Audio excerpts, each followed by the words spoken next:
Are you looking to buy your first property in 2026 and hoping it's your dream home? Well, that's the fastest way to stay poor. And here's what the banks don't tell you. The first emotional purchase locks you into 30 years of debt slavery, while your mates who bought strategically own 3 properties by 30. I've seen it play out thousands of times during my time at some of the big 4 banks. The one decision that you made in your 20s that kills your entire wealth timeline. So in the next 8 minutes, I'm going to show you exactly what type of properties you need to target, the deposit strategy that compounds, and the timeline to go from 0 to a full property portfolio by your early 30s. This is not theory. I'll give you real numbers, real strategies, and real steps to follow. By the end, you'll know exactly what type of property to buy first, which one amplifies your equity fastest, and how to never waste a deposit on an emotion again. First, let me show you the trap most people fall into.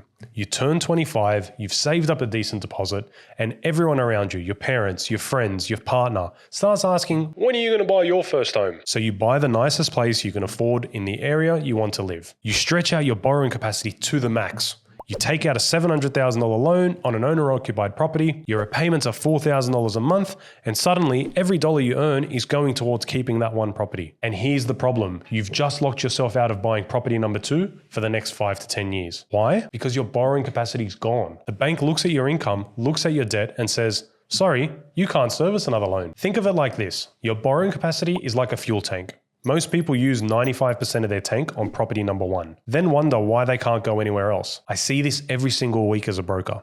Someone comes to me at 28 or 30 wanting to build a property portfolio, and I have to tell them, you're stuck. Your debt to income ratio won't let you borrow again until you pay down a huge chunk of your current loan. So if I were starting over again in the property market, I'd do the opposite. I wouldn't buy where I want to live. I'd buy what makes financial sense, and I'd structure everything to preserve my borrowing capacity for property 2, 3, 4, and beyond. Here's how. Let's say you're 18 right now. You're working, maybe you're at uni, maybe you're in a trade. Whatever it is, your only job for the next 3 years is to save your deposit. And I'm not talking the 20% deposit everyone thinks you need. I'm talking about a genuine 10% deposit saved in your own account. Here's the maths. If you're targeting a $500,000 property, which in 2026 is realistic in regional areas or outer suburbs, you need $50,000. That sounds like a lot, but if you save $320 a week for the next 3 years, you'll have $50,000 ready to go. Is it that easy? No. You'll be eating home-cooked meals, skipping the $7 coffees, and saying no to trips your friends are taking.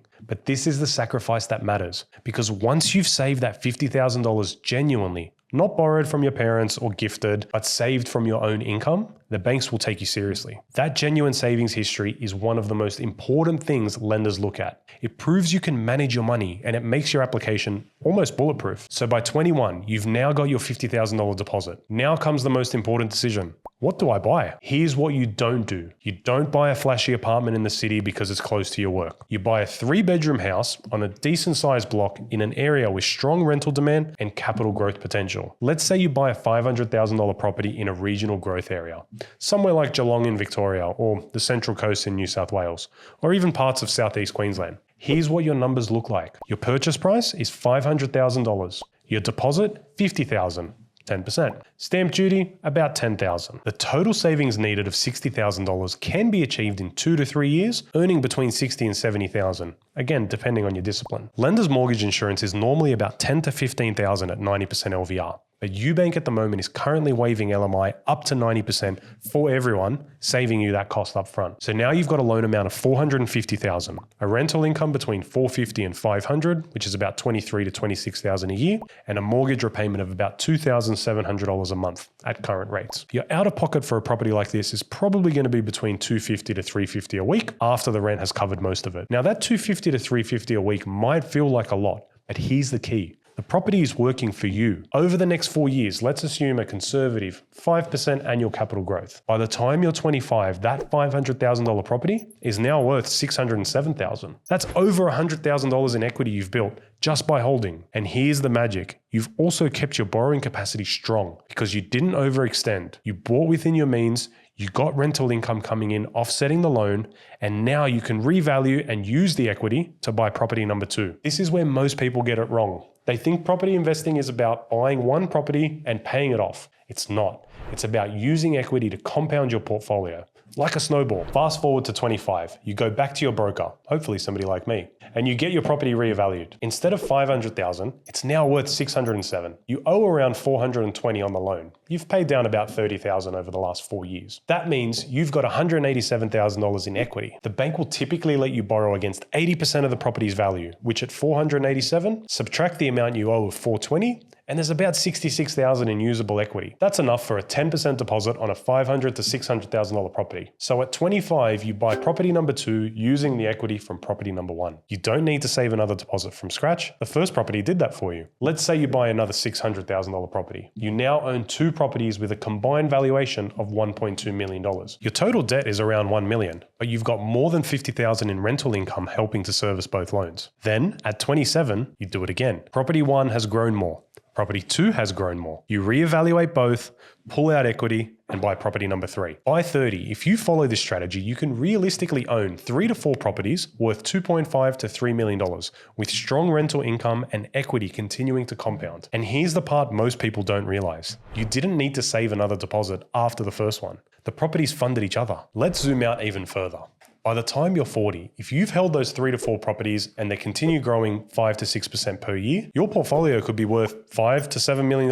Your loans might be 3 to 4 million, but your equity is 2 to 3 million, and your rental income is covering most, if not all, of your holding costs. At this point, you have options most people don't. Sell one property and pay off the others completely. Keep holding and let inflation erode your debt while rent increases. Use the passive income to step back from full-time work. This is what financial freedom actually looks like. It's not buying one dream home at 25 and being stuck paying it off forever. Buying strategically, using equity intelligently, and building a portfolio that compounds over time. And the earlier you start, the more powerful this becomes. If you start at 18 instead of 28, you've got an extra 10 years of compounding. That's the difference between owning 2 properties and 6. Now I know what you're thinking. That sounds great, Nick, but I can't save $320 a week.